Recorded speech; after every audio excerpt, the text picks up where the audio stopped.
ಅಂದಲೋಕದ ಸೂರ್ಯ ಗಾನಗಂಧರ್ವ ಪಂಡಿತ್ ಪುಟ್ಟರಾಜ್ ಕವಿಗಳರನ್ನ ಹೃದಯ ಕಮಲದಲ್ಲಿ ಸ್ಮರಿಸಿಕೊಳ್ಳುತ್ತಾ ಇಂದಿನ ಈ ಭವ್ಯವಾದಂಥ ಕಾರ್ಯಕ್ರಮದ ಅಧ್ಯಕ್ಷತೆಯನ್ನು ವಹಿಸಿರ್ತಕ್ಕಂಥ ಎಲ್ಲಿಗರ್ ಸರ್ ಅವರೇ ಹಾಗೂ ಈ ಸಮಾಜದ ಹಿರಿಯ ಜೀವಿಗಳಾಗಿರ್ತಕ್ಕಂಥ ಕಲಬುರ್ಗಿ ಅವರೇ ಹಾಗೂ ಅಂಜಲಿ ಮೇಡಮ್ ಅವರೇ, ಹಾಗೆ ಇವತ್ತಿನ ಈ ಪ್ರತಿಭಾ ಪುರಸ್ಕಾರದ ಮಹತ್ವ ಘಟ್ಟಕ್ಕೆ ಒಂದು ಬೆಲೆಯನ್ನು ನೀಡಿರ್ತಕ್ಕಂಥ ಸಮಸ್ತ ನನ್ನ ಪ್ರೀತಿಯ ಮುದ್ದು ವಿದ್ಯಾರ್ಥಿಗಳೇ ಹಾಗೂ ಅವರ ಬಾಳಿಗೆ ಜೀವನವನ್ನು ಕಲ್ಪಿಸಿಕೊಟ್ಟಿರ್ತಕ್ಕಂಥ ಅವರ ಹೆತ್ತವರು, ನಿಜವಾಗಲೂ ಇವತ್ತಿನ ಈ ಒಂದು ಕಾರ್ಯಕ್ರಮದ ಒಳಗಡೆ ಆ ಒಂದು ಸನ್ನಿವೇಶ ಹೆಂಗಿರ್ತದೆ ಅಂತಾರೆ, ಮಕ್ಕಳ ಸಾಧನೆಯನ್ನು ನೋಡುವಂಥ ತಂದೆ ತಾಯಿಗಳ ಕನಸು ನನಸಾಗುವಂಥ ಈ ಶುಭ ಸಂದರ್ಭದಲ್ಲಿ ಭಾಗಿಯಾಗಿರ್ತಕ್ಕಂಥ ನಿಜವಾಗ್ಲೂ ನನಗೂ ಕೂಡ ತಂದೆ ತಾಯಿ ಸಮಾನರಾಗಿರ್ತಕ್ಕಂಥ ತಮ್ಮೆಲ್ಲರಿಗೂ ನಮಸ್ಕರಿಸುತ್ತಾ ಇವತ್ತು ನನಗೆ ಮಾತನಾಡಲು ಅವಕಾಶವನ್ನು ನೀಡಿದ್ದು ಕೂಡ ನನಗೂ ಒಂಥರ ಹೆಮ್ಮೆ ಅನ್ನಿಸ್ತದೆ. ಯಾಕಂತಂದ್ರೆ ಶಿಕ್ಷಣ ಹೆಂಗಿರ್ತದಂತಾರೆ ಏನು ಬೇಕಾದರೂ ಮಾಡ್ಬೋದು. ಇವತ್ತೊಂದು ಸಮಾಜವನ್ನು ಉತ್ತಮ ದಾರಿಯತ್ತ ತೆಗೆದುಕೊಂಡು ಹೋಗಬೇಕಾದ್ರೆ ವಿದ್ಯಾವಂತರಾಗಿರಬೇಕು. ಸೊ ಆ ವಿದ್ಯಾವಂತರಾಗಬೇಕಾದ್ರೆ ಏನೇನೋ ಅವಕಾಶಗಳಿರ್ತಾವ. ಒಂದು ಸಮಾಜ ಬೆಳಿಬೇಕಾದ್ರೆ ಆ ಸಮಾಜದೊಳಗಡೆ ಏನು ನ್ಯೂನತೆಗಳಿರ್ತಾವ, ಆ ನ್ಯೂನತೆಗಳನ್ನು ತೆಗೆದುಕೊಂಡು ಒಂದು ಸಮಾಜವನ್ನು ನಾವು ಬೆಳೆಸಬೇಕಾದ್ರೆ ಇಲ್ಲಿ ಶಿಕ್ಷಣ ಅನ್ನೋದು ಅತ್ಯಂತ ಪ್ರಮುಖವಾಗಿರ್ತದೆ ಅನ್ನೋದು ನನ್ನ ಒಂದು ಮಾತು. ಶಿಕ್ಷಣ ಪಡಿಬೇಕಾದ್ರೆ ಶಿಕ್ಷಣವನ್ನು ಪಡೆದುಕೊಂಡ ನಂತರ ಏನೇನು ಮಾಡಬೇಕು, ಇವತ್ತು SSLC ವಿದ್ಯಾರ್ಥಿಗಳು ಹಾಗೂ PUC ವಿದ್ಯಾರ್ಥಿಗಳು ಮತ್ತು ಪದವಿಯನ್ನು ಪಡೆದಿರ್ತಕ್ಕಂಥ ಸಾಕಷ್ಟು ವಿದ್ಯಾರ್ಥಿಗಳು ಇಲ್ಲಿ ನೆರವೇರಿದ್ದೀರಿ. ಸೊ ನಿಮ್ಮ ಮುಂದಿನ ಭವಿಷ್ಯದ ಕನಸು ಏನು ಅನ್ನೋ ಒಂದು ಪ್ರಶ್ನೆ ನಿಮ್ಮ ಕಣ್ಮುಂದೆ ಬರ್ತದೆ. ನಿಜವಾಗ್ಲೂ ನಿಮ್ಮ ತಂದೆ ತಾಯಿಯರಿಗೆ ಆ ಒಂದು ಕನಸು, ಯಾಕಂತಾರೆ ಆಲ್ಮೋಸ್ಟ್ ಕೆಲವೊಂದಷ್ಟು ಪಾಲಕರು ಏನಿರ್ತಾರಂತಾರೆ ಅವಿದ್ಯಾವಂತರಿರ್ತಾರೆ. ಸೊ ತಮ್ಮ ಮಕ್ಕಳಿಗೆ ಏನು ಶಿಕ್ಷಣವನ್ನು ಒದಗಿಸಬೇಕು, ಯಾವ ರೀತಿಯಾಗಿ ತನ್ನ ಮಗು ಬೆಳೆದು ಮುಂದೆ ಇವರಿಗೆ ಆಶ್ರಯವನ್ನು ನೀಡಬೇಕು ಅನ್ನೋದ್ರ ಕನಸನ್ನು ಕಟ್ಕೊಂಡಿರ್ತಾರೆ. ಸೊ ಆ ಕನಸನ್ನು ಕಟ್ಕೊಂಡಿರ್ತಕ್ಕಂಥ ಆ ಮಕ್ಕಳು ಯಾವ ಹಾದಿಯನ್ನು ತೆಗೆದುಕೊಂಡು ಹೋಗಬೇಕು. ಈಗ ನನ್ನ SSLC ಮುಗೀತು, ಮುಂದೆ ನನ್ನ ಗುರಿ ಏನು? ಆಲ್ಮೋಸ್ಟ್ ನಾನು ಅಂದ್ಕೊಂಡಾಗೆ ಈಗ ಆಲ್ಮೋಸ್ಟ್ ಕೆಲವೊಂದಷ್ಟು ವಿದ್ಯಾರ್ಥಿಗಳು ಅಡ್ಮಿಷನ್ ಮಾಡಿರ್ತೀರಿ, ನೀವು ಅಂದ್ಕೊಂಡಿರ್ತೀನಿ. ಆದರೂ ಕೂಡ ನಿಮ್ಮ ಗುರಿ ಯಾವ ರೀತಿ ಇರಬೇಕು, ಏನಾಗಿರಬೇಕು ಅನ್ನೋದ್ರ ಕುರಿತು ನಾನು ಒಂದೆರಡು ಮಾತುಗಳನ್ನು ಮತ್ತು ಬದುಕಿನ ಭಾವನೆಗಳು ಹೇಗೆ ಬರ್ತಾವ, ಆ ಭಾವನೆಗಳನ್ನು ಹೇಗೆ ಎದುರಿಸ್ಕೊಂಡು ಹೋಗಬೇಕು ಅನ್ನೋದರ ಕೆಲವೊಂದಷ್ಟು ಘಟನೆಗಳನ್ನು ಹೇಳೋದಕ್ಕೆ ಇಚ್ಛೆಪಡ್ತೀನಿ. SSLC ಆದ ನಂತರ ನಾವು ಮುಂದೆ ಏನು ತೆಗೆದುಕೊಳ್ಬೇಕು, ಕಾಮನ್ ಆಗಿ ನಮ್ಮ ಕಣ್ಮುಂದೆ ಬರೋದು ಚಿತ್ರ, ಆರ್ಟ್ಸ್, ಸೈನ್ಸ್ ಮತ್ತು ಕಾಮರ್ಸ್, PUC ಮಾಡಬೇಕು ನಾವು. ಈ 3 ಹಂತಗಳನ್ನು ಹೊರತುಪಡಿಸಿ ಇನ್ನೂ ಕೂಡ ಏನದಾವಂತಾರೆ ಹಲವಾರು ಏನದಾವಂತ ನಮಗೆ ವೇಗಳದಾವೆ. ಇಲ್ಲಿ ನಾವು ಕಾಮರ್ಸು ಸೈನ್ಸು ಮಾಡಬೇಕಾದ್ರೆ ಸಾಕಷ್ಟು ಏನು ಬೇಕಂತಾರೆ ಅದರೊಳಗಡೆ ತೊಡಗಿಕೊಳ್ಬೇಕಾಗ್ತದೆ, ಸಾಕಷ್ಟು ಪ್ರಯತ್ನಗಳನ್ನು ಪಡಬೇಕಾಗ್ತದೆ.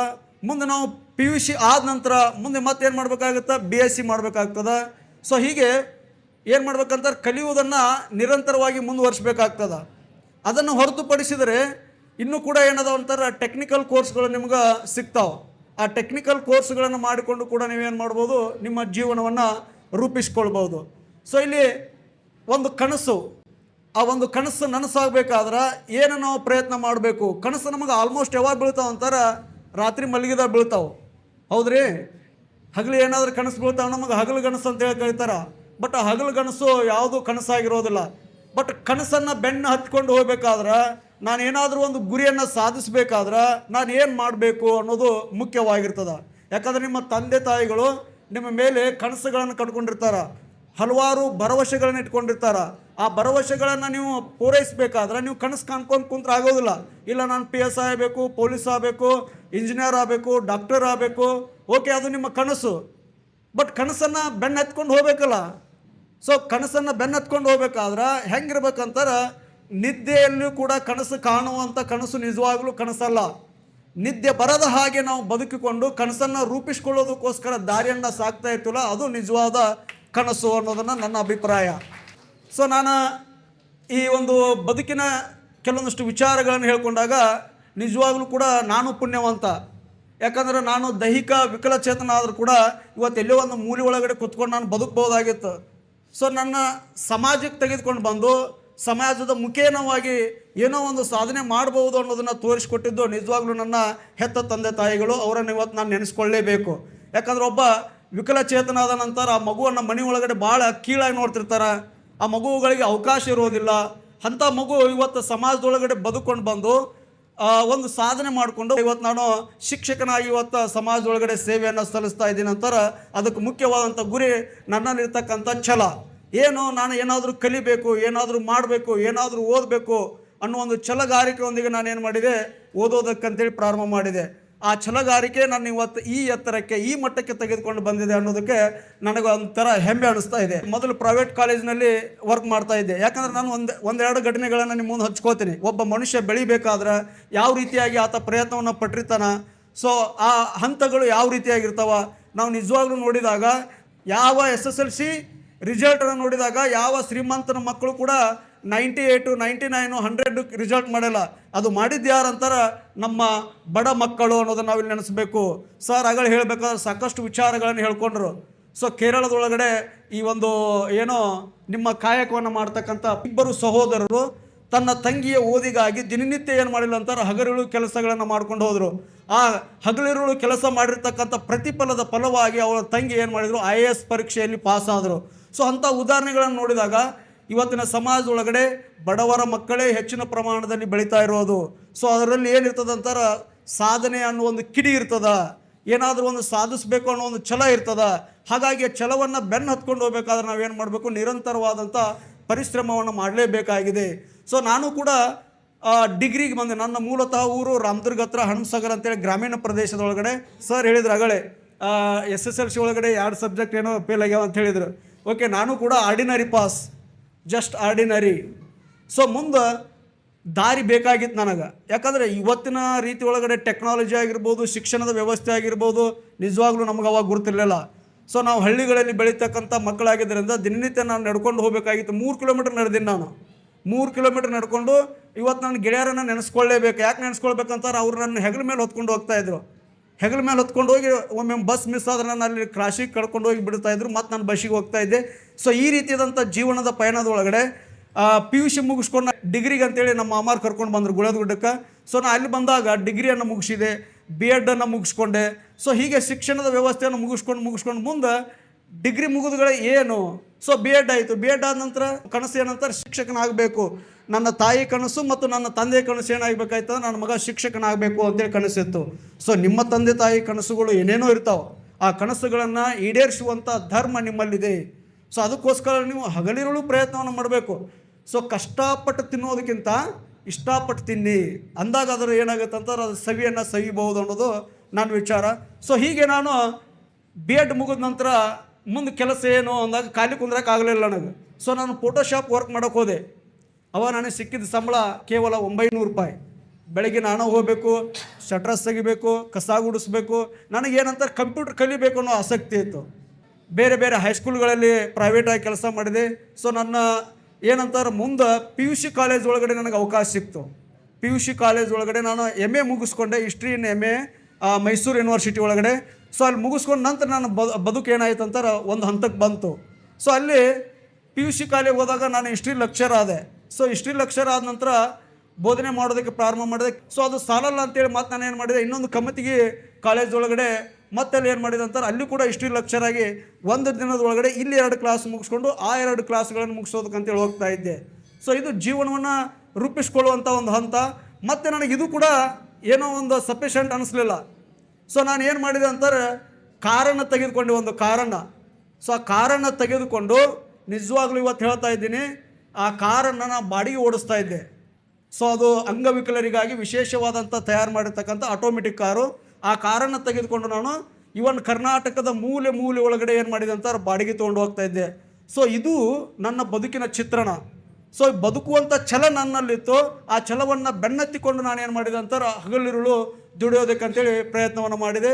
ಅದರ ಪ್ರತಿಫಲವಾಗಿ ನಾನಿವತ್ತು ಒಂದು ಉನ್ನತವಾದಂಥ ಹುದ್ದೆ ಒಳಗಡೆ ಏನು ಮಾಡಾಕ್ತೀನಿ ಅಂತಾರೆ, ಕಾರ್ಯವನ್ನು ನಿರ್ವಹಿಸ್ತಾ ಇದ್ದೀನಿ. ಸೊ ಹಾಗಾಗಿ ನಿಮ್ಮಲ್ಲಿ ಕೂಡ ಏನೈತೆ ಅಂತಾರೆ, ಎಷ್ಟೋ ಮಕ್ಕಳು ಏನು ಹೇಳ್ತಿರ್ತಾರೆ ಅಂತಾರೆ, ನನಗೆ ಬೂಟ್ ಸರಿ ಇಲ್ಲ, ಚಪ್ಪಲಿ ಸರಿ ಇಲ್ಲ. ಬೂಟ್ ಸರಿ ಇಲ್ಲ ಅನ್ನೋದಕ್ಕೆ ಎಷ್ಟೋ ಮಕ್ಕಳಿಗೆ ಕಾಲುಗಳೇ ಇಲ್ಲ ಬೂಟ್ ಹಾಕ್ಕೊಳ್ಳೋದಕ್ಕೆ.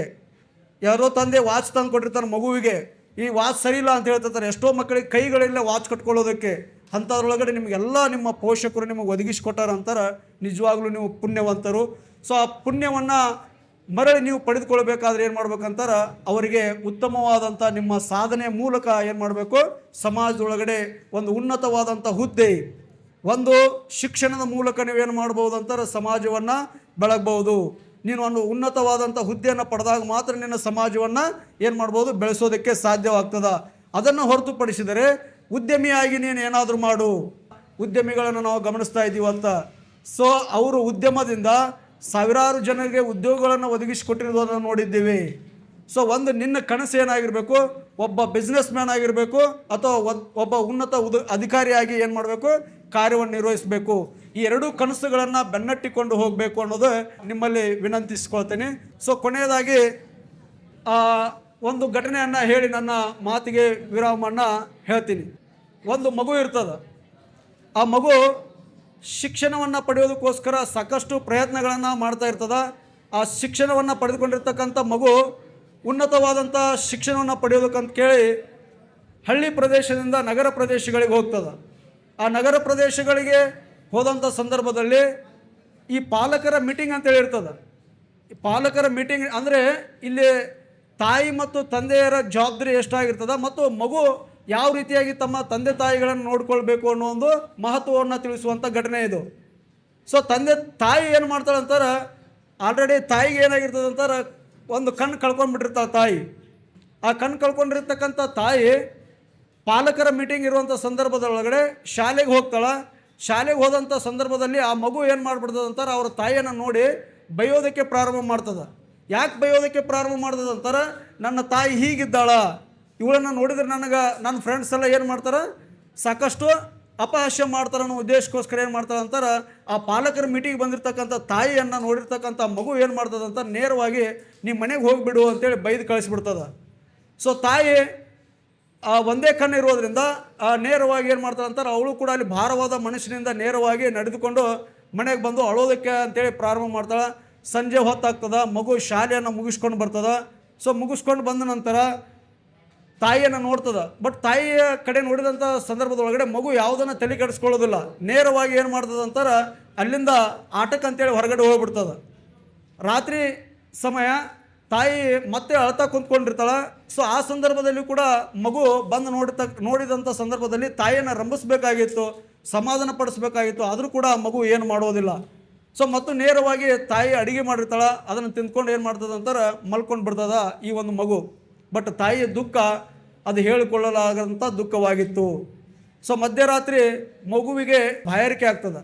ಸೊ ಬಾಯಾರಿಕೆ ಆದಂಥ ಸಂದರ್ಭದಲ್ಲಿ ನೀರು ಕುಡಿಯೋದಕ್ಕಂತೇಳಿ ಒಳಗಡೆ ಹೋದಂಥ ಸಂದರ್ಭದಲ್ಲಿ ತಾಯಿ ಇನ್ನೂ ಕೂಡ ಅಳ್ತಾ ಇರ್ತಾಳೆ. ಒಂದು ಕಾರಣ ಏನಂತಾರೆ, ನನ್ನ ಮಗು ನನ್ನನ್ನು ಅಪಹಾಸ್ಯ ಮಾಡೋ ರೀತಿ ಒಳಗಡೆ ನಡ್ಕೊಳ್ತಲ್ಲ. ಸೊ ನನ್ನ ಒಂದು ಕಣ್ಣು ಐತನ್ನೋ ಉದ್ದೇಶಕ್ಕೋಸ್ಕರ ನಾನು ಅಲ್ಲಿಂದ ಬೈದು ಹೊರಗಡೆ ಹಾಕ್ತಲ್ಲ ಅನ್ನೋ ಒಂದು ನೋವು ತಾಯಿ ಒಳಗಡೆ ಇತ್ತು. ಸೊ ಅಳ್ಕೊತ ಕುಂತಿದ್ಲು. ಆದರೂ ಕೂಡ ಮಗು ಸಮಾಧಾನ ಪಡಿಸಲಿಲ್ಲ. ಹೀಗೆ ದಿನಗಳು ಕಳೀತಾವ.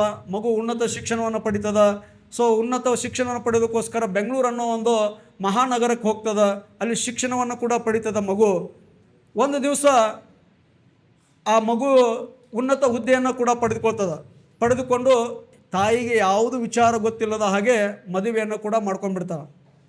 ಸೊ ಇದನ್ನೆಲ್ಲ ಗಮನಿಸಿರ್ತಕ್ಕಂಥ ತಾಯಿ ವಿಚಾರಗಳು ಗುರ್ತಾಗ್ತಾವೆ. ಬಟ್ ಬೆಂಗಳೂರನ್ನು ನಗರಕ್ಕೆ ಹೋಗೋದಕ್ಕೆ ಕಷ್ಟ ಆಗಿರ್ತದೆ ತಾಯಿಗೆ. ಸೊ ಒಂದು ಬಾರಿ ಹೇಗೋ ಒಟ್ಟು ಮಗನನ್ನು ಮೀಟ್ ಆಗಬೇಕು ಅಂತೇಳಿ ತಾಯಿ ಏನು ಮಾಡ್ತಾ ಅಂತಾರೆ, ನೇರವಾಗಿ ಬೆಂಗಳೂರನ್ನೋ ಒಂದು ಪ್ರದೇಶಕ್ಕೆ ಆ ಒಂದು ಗೆಳೆಯರ ಸಹಾಯದಿಂದ ಅಡ್ರೆಸ್ಸನ್ನು ಬರ್ಕೊಂಡು ಏನು ಮಾಡ್ತಾಳೆ ಅಂತಾರೆ, ಬೆಂಗಳೂರು ಪ್ರದೇಶಕ್ಕೆ ಹೋಗ್ತಾಳೆ.